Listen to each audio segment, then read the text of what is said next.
Rome est-elle vraiment tombée en 476? La vérité cachée. Imaginez qu'un des plus grands empires de l'histoire ne soit pas mort le jour où tout le monde le croit. Pendant des siècles, on nous a appris que l'Empire romain est tombé en l'an 476 après Jésus-Christ.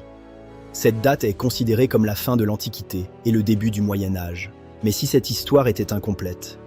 Aujourd'hui, nous allons découvrir pourquoi certains historiens estiment que Rome n'a jamais vraiment disparu. La chute de Rome. En 476, l'Empire romain d'Occident traverse une profonde crise.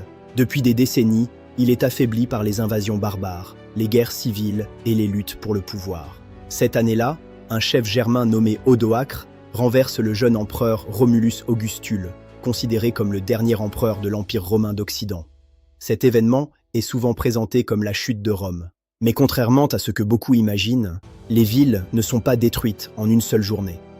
Les habitants continuent à vivre, les marchés restent ouverts.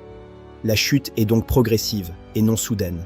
Pendant que l'Occident s'effondre, une autre partie de l'Empire reste puissante. Sa capitale est Constantinople, l'actuel Istanbul. Aujourd'hui, nous appelons cet État l'Empire byzantin. Pourtant, ses habitants ne se considéraient pas comme des Byzantins. Ils se disaient romains. Leur empereur portait le titre d'empereur romain et leurs lois étaient héritées de Rome. Pendant près de 1000 ans après 476, cet empire continue d'exister.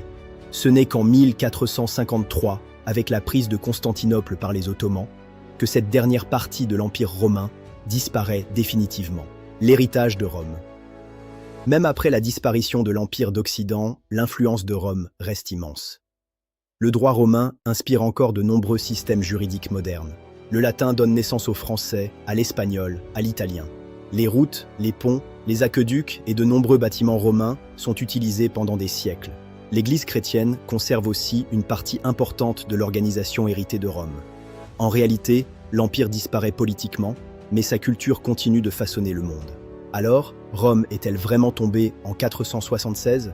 La réponse est plus complexe qu'il n'y paraît. L'Empire romain d'Occident a bien cessé d'exister cette année-là. Mais Rome, son héritage, ses lois et sa culture ont continué à vivre pendant près de 1000 ans. L'histoire nous montre qu'un empire peut disparaître sans que son influence s'éteigne. C'est le véritable héritage de Rome.